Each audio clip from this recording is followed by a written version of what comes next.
Hello. Let's get right to it, talking about the DSM-V and the reason it had to change. First, I have to say it does not threaten anyone's identity. You can still be diagnosed with Asperger's, PDD-NOS, and high-functioning autism. The umbrella term ASD, which stands for Autism Spectrum Disorder, did not change what your children or possibly you yourself are diagnosed with. Let me explain. If you go to the doctor for an infection, they will have to figure out if it is a bacterial or viral infection to administer the correct treatment.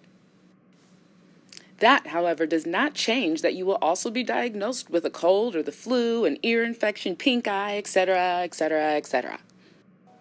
So many people became upset and confused about the change. However, a little research and taking time to ask questions can help ease the weary mind. And I don't mean researching Google and other search engines only to be directed to a blog from other people who obtain their information from other blogs. If there are no references at the bottom of the page, please proceed with caution. Now I am going to do my best to explain this simply and easily. Let's take Asperger's. There are people who believe this is a diagnosis worthy of bragging rights. Okay. So what occurred was people self-diagnosing or doctors freely giving the diagnosis to certain children because of status versus being what the children really truly had. For instance, wealthy individuals were obtaining an Asperger's diagnosis for their children just because the status quo welcomed it more so than a standard diagnosis. Yet poor children who would classify under the same diagnosis guidelines were most likely given a standard autism diagnosis. Also, insurance companies and other benefits, such as various therapies, were being denied to children with high functioning or an Asperger's diagnosis. A clinician can place both ASD and your previous diagnosis in the child's or your own medical record. Now, no one will receive a revised diagnosis and more people will gain access to the treatments needed.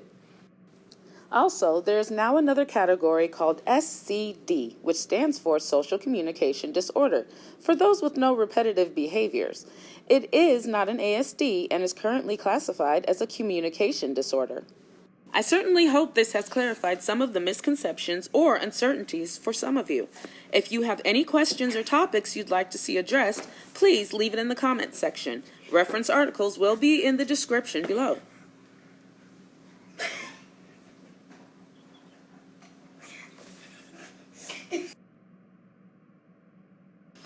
And here is my daughter Talia with some final words. Yes, finally, OM.